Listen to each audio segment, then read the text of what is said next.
Hi guys, welcome to our channel mister సిస్నరీ. Bigg Boss Telugu season 8లో ఎలిమినేషన్లో భాగంగా ఈరోజు రోహిణి ఎలిమినేట్ అయ్యి బయటకైతే వచ్చేసింది. రోహిణి ఈ వారం ఖచ్చితంగా ఎలిమినేట్ అవుతుంది అని ఈ వారం నామినేషన్స్ ముగిసిన తర్వాత నుంచి చెప్తూనే ఉన్నారు.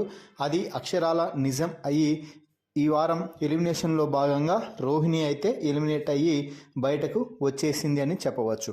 అయితే రోహిణి బయటకు వచ్చే ముందు హౌస్మేట్స్ అందరితో కూడా ప్రతి ఒక్కరితో కాసేపు పర్సనల్గా మాట్లాడింది. ఈ సమయంలోనే నిఖిల్తో కూడా కాసేపు పర్సనల్గా మాట్లాడటం అయితే జరిగింది.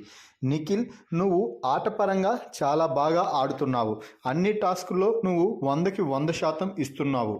మేము నీ ఆటని బయట చూసాము, లోపల చూసాము.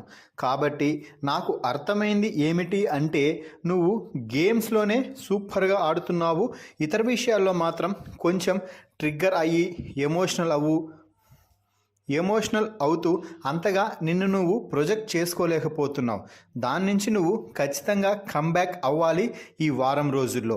అయితే ఆల్మోస్ట్ ఈ సీజన్ ఎండింగ్కి వచ్చింది కాబట్టి ఇప్పటికే నీకు ఒక అంచనా వచ్చింటుంది.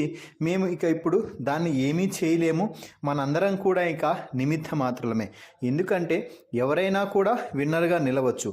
అయితే నేను నీకు చెప్పేది ఒకే ఒక పాయింట్.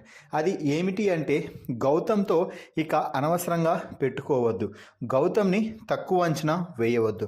ఇదొక్కటి మాత్రం నేను నీకు చెప్పగలను.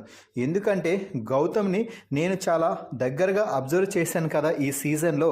వాడికి చాలా తెలివి ఉంది. ఎలా ట్రిగ్గర్ చేయాలి, ఎలా మాట్లాడాలి, ఏం చేస్తే జనాలు అట్రాక్ట్ అవుతారో వాడికి తెలిసినంతగా ఇంకెవరికీ తెలియదు. కాబట్టి వాడిని నువ్వు తక్కువ అంచనా వేసావో ఈ వారంలో నువ్వు అస్సాం ట్రైన్ ఎక్కేస్తావు. వాడిని అస్సలు తక్కువ అంచనా వేయవద్దు. అలాగే ఇక గొడవలన్నీ వదిలేసి ఈ వారం పాటు బాగా ఎంజాయ్ చేయండి. కప్పుతో నువ్వు బయటకు రావాలని మనస్ఫూర్తిగా కోరుకుంటున్నాను రా నిఖిల్ అంటూ రోహిణి చెప్పడంతో రోహిణికి థ్యాంక్స్ చెప్పాడు నిఖిల్.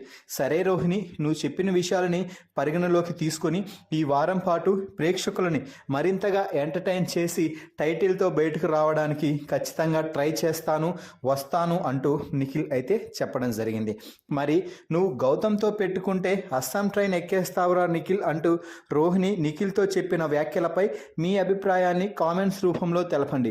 మరిన్ని బిగ్ బాస్ లైవ్ అప్డేట్స్ కోసం మన ఛానల్ని చూస్తూ ఉండండి. Please subscribe our YouTube channel mister సిస్నరీ.